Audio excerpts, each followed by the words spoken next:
భారతదేశం ప్రపంచంలో 4వ అతిపెద్ద ఆర్థిక వ్యవస్థగా మారింది.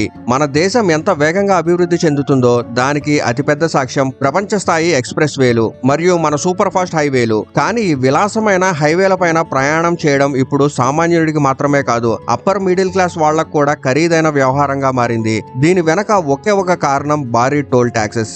ఇంకో బ్యాడ్ న్యూస్ ఏమిటంటే ఇప్పటికే ఖరీదైన టోల్స్ ని గత నెలలో ప్రభుత్వం మరింత కాస్ట్లీగా మార్చింది. ఈ ఇయర్ లో ఇది రెండవసారి టోల్ ప్రైజెస్ ను పెంచడం. ఇప్పటికే ఈ ఖరీదైన టోల్స్ పైన ప్రజల్లో చాలా ఆగ్రహం అయితే ఉంది. ఇప్పుడు ఈ పెంచిన ప్రైజెస్ ప్రజల సహనాన్ని పరీక్షిస్తున్నాయి. ఎందుకంటే ఒక వ్యక్తి వెహికల్ కొనేటప్పుడు స్టేట్ జిఎస్టీ, సెంట్రల్ జిఎస్టీ కలిపి 28 నుంచి 50% వరకు ట్యాక్స్ చెల్లిస్తాడు. ఆ తర్వాత 22% వరకు సెస్ కూడా చెల్లించాలి. అంతేకాకుండా వెహికల్ రోడ్డుపైకి రాకముందే రోడ్ ట్యాక్స్ ని ప్రభుత్వం వసూలు చేస్తుంది. ఇన్ని రకాల హిడెన్ ట్యాక్సెస్ చెల్లించిన తర్వాత కూడా ఎలాగోలా 10 లక్షల వెహికల్ కోసం 15 లక్షలు చెల్లించి కొనుగోలు చేస్తారు.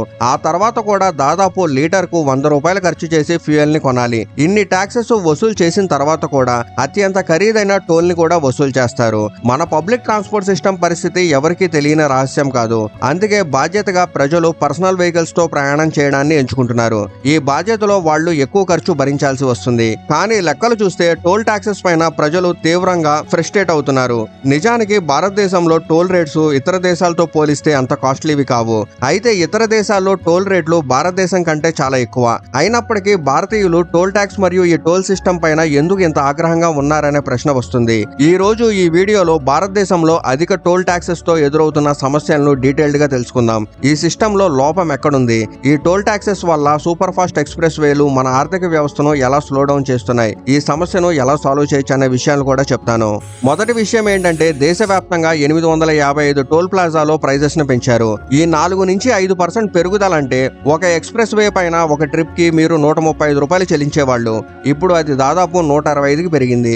అప్పుడప్పుడు టోల్ చెల్లించే వాళ్ళు దీన్ని భరించగలరు. కానీ రెగ్యులర్ గా ఎక్స్ప్రెస్ వేలను ఉపయోగించే వాళ్ళకి ఈ టోల్ ట్యాక్సెస్ నెలవారీ బడ్జెట్ ను దెబ్బతీస్తుంది. ఎగ్జాంపుల్ గా ఒక వ్యక్తి ఢిల్లీలో ఉద్యోగం చేస్తూ మీరట్ లో స్టే చేస్తున్నాడు అనుకుందాం. అతను ప్రతిరోజు ఆఫీస్ కి వెళ్ళడానికి ఢిల్లీ మీరట్ ఎక్స్ప్రెస్ వేని ఉపయోగిస్తాడు. ఈ 60 కిలోమీటర్ల ఎక్స్ప్రెస్ వేకు ఒకవైపు 155 రూపాయలు టోల్ చెల్లించాలి. అంటే రోజుకి 310 రూపాయలు. ఫ్యూయల్ ఖర్చు వేరే. ఈ రోజు 310 రూపాయలు టోల్ చెల్లిస్తే నెలకు ఈ వ్యక్తి దాదాపు 9,000 ఖర్చు చేయాలి. మధ్యతరగతి వ్యక్తికి ఇది నెలవారీ బడ్జెట్ ను డిస్టర్బ్ చేసే భారం అవుతుంది. ఒకవేళ ఈ రూట్ పైన కమర్షియల్ వెహికల్ నడిపే వ్యక్తి అయితే ఒకవైపు 580 రూపాయలు టోల్ వసూలు చేస్తారు. అంటే నెలకు 34,000 కంటే ఎక్కువ. కమర్షియల్ వెహికల్ పైన ఇంత ఎక్కువ టోల్ విధించడం వల్ల ట్రక్స్ పైన ఓవర్లోడింగ్ జరుగుతుంది. ఇది ఇతరుల ప్రాణాలకు కూడా ముప్పు తెచ్చిపెడుతుంది. ప్రభుత్వం ప్రతి సంవత్సరం ఇన్ఫ్లేషన్ పేరుతో టోల్ రేట్లు పెంచడం మర్చిపోదు. కానీ ప్రజల జీతాలు అంటే తలసరి ఆదాయం ఇప్పటికీ చాలా తక్కువగానే ఉంది. ఇక్కడ ఒక ముఖ్యమైన విషయం ఏంటంటే భారత ప్రభుత్వం టోల్స్ ద్వారా రోజుకి దాదాపు 150 కోట్లు సంపాదిస్తుంది. అంత డబ్బు కేవలం ఒక్క రోజులోనే. ఇంత రెవెన్యూ వస్తున్నప్పటికీ రాష్ట్ర ప్రభుత్వాలతో ఈ ఆదాయం పంచుకోరు. దీనివల్ల రాష్ట్ర ప్రభుత్వాల ఆధీనంలో ఉండే పబ్లిక్ బస్సెస్ మరియు ఇతర ట్రాన్స్పోర్ట్ ఫెసిలిటీస్ బ్యాడ్ స్టేజ్ లోనే ఉంటాయి. కంఫర్టబుల్ గా పబ్లిక్ ట్రాన్స్పోర్ట్ లేకపోవడం వల్ల ప్రజలు బాధ్యతగా పర్సనల్ వెహికల్స్ కు మారుతున్నారు. అంతేకాకుండా ఇంత భారీ టోల్స్ వసూలు చేస్తున్నప్పటికీ దాదాపు ప్రతి హైవే పైన ఎక్కడో ఒక చోట గుంతలు లేదా పూర్ లైటింగ్ ని ఎదుర్కోవాల్సిందే. అంటే ఈ డబ్బుతో రోడ్లు మెయింటెనెన్స్ అంత బాగా జరగడం లేదు.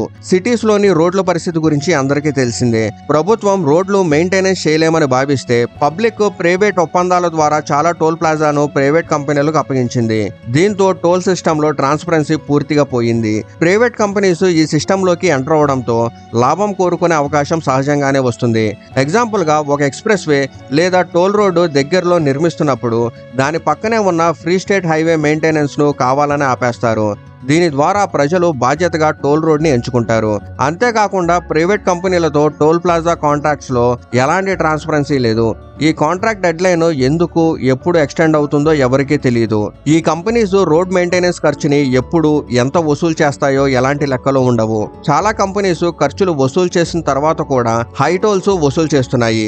సిఏజీ రిపోర్ట్ ప్రకారం 31 కంటే ఎక్కువ నేషనల్ హైవేస్ పైన వాటి డెడ్ లైన్ ముగిసిన తర్వాత కూడా ఎక్స్ట్రా టోల్ వసూలు చేస్తున్నారు. అన్నారు. ఇది toll fee terms and condition clear గా వైలేట్ చేయడమే. ప్రైవేట్ కంపెనీస్ మాత్రమే కాదు, టోల్ రోడ్ల విషయంలో ప్రభుత్వం కూడా తాను చేసిన కండిషన్స్ ను వైలేటింగ్ కనిపిస్తుంది. కేంద్ర మంత్రి నితిన్ గడ్కరీ స్వయంగా 60 కిలోమీటర్ల దూరంలో ఒకటి కంటే ఎక్కువ టోల్ ప్లాజాలు ఉండకూడదని చెప్పారు. కానీ రియాలిటీలో 50 నుంచి 100 కిలోమీటర్ల దూరంలోనే మల్టిపుల్ టోల్ బూతులు ఉన్నాయి. ఎగ్జాంపుల్ గా ముంబై పూణే ఎక్స్ప్రెస్ హైవే మొత్తం పొడవు 94 కిలోమీటర్లు. ఈ ఎక్స్ప్రెస్ హైవే పైన మొత్తం 5 టోల్ ప్లాజాలు ఉన్నాయి.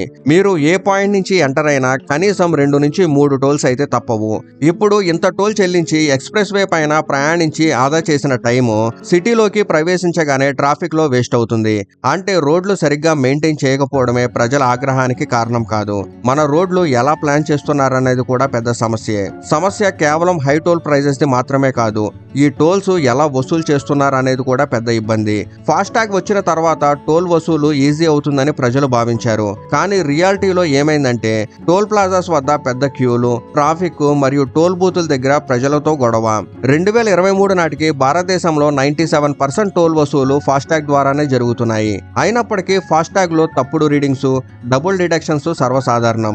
ఇవి టోల్ బూత్స్ దగ్గర మరింత గందరగోళానికి, లాంగ్ క్యూస్ కి దారితీస్తున్నాయి. రూల్స్ ప్రకారం టోల్ బూత్ దగ్గర మీ టోల్ కట్ చేయడానికి 10 సెకండ్ల కంటే ఎక్కువ టైం పడితే మీకు టోల్ చెల్లించకుండానే ఫ్రీగా ఎగ్జిట్ ఇవ్వాలి.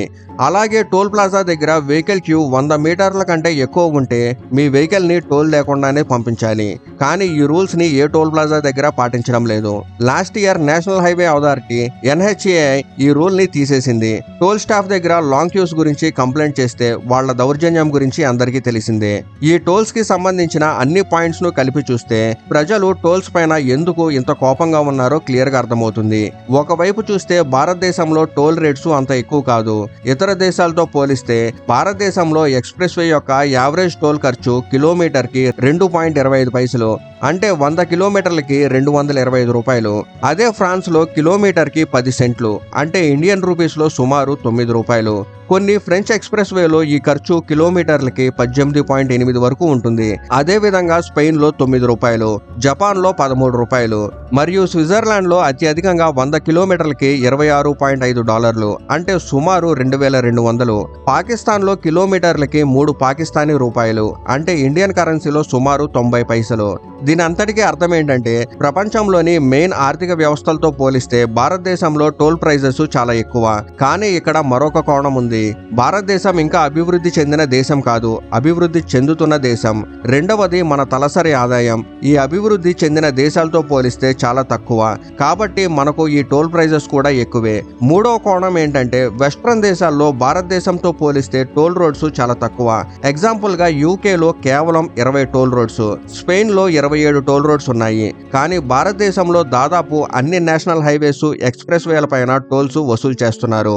నంబర్స్ లో చూస్తే భారతదేశంలో 1326 కంటే ఎక్కువ టోల్ రోడ్స్ ఉన్నాయి. దీంతో సిటీ నుంచి బయటికి వెళ్ళగానే టోల్ చెల్లించకుండా ప్రయాణించే రోడ్డు దొరకడం కష్టం. వెస్ట్రన్ దేశాల్లో టోల్ రేట్స్ ఎక్కువైనా కనెక్టింగ్ ఫ్రీ రోడ్స్ ఎంతో బెటర్ స్టేజ్ లో ఉన్నాయి, తక్కువ ట్రాఫిక్ తో ఉంటాయి. దీనివల్ల చాలా టైంలో ప్రజలు టోల్ రోడ్స్ ని ఉపయోగించాల్సిన అవసరం ఉండదు. కానీ భారతదేశంలో టోల్ వసూలు చేసే రోడ్స్ మాత్రమే కొంతవరకు బెటర్ గా మెయింటైన్ చేస్తున్నారు. మిగిలిన టోల్ ఫ్రీ రోడ్స్ అంత మంచి స్టేజ్ లో ఉండవు. అంతేకాకుండా భారతీయ హైవేల పైన ట్రాఫిక్ ఫ్లో ఇతర దేశాలతో పోలిస్తే చాలా ఎక్కువ. అందుకే భారతదేశంలో ఒక్క రోజులో 150 కోట్లు టోల్ వసూలు అవుతుంది. మంచి రోడ్లు అందరికీ కావాలి. చాలా మంది ఒక మేరకు టోల్ చెల్లించడానికి వ్యతిరేకం కాదు. కానీ అన్ని సమస్యలు ఫ్రస్ట్రేషన్, హై టోల్ ట్యాక్సెస్ విధించడం వల్లే వస్తున్నాయి. ఎందుకంటే వెహికల్ కొనుగోలు సమయంలో GST, cess, road tax, fuel పైన ట్యాక్సులు, ఇలా ఎన్నో రకాలుగా ప్రజలు ఇప్పటికే ట్యాక్స్ చెల్లించి ఉంటారు.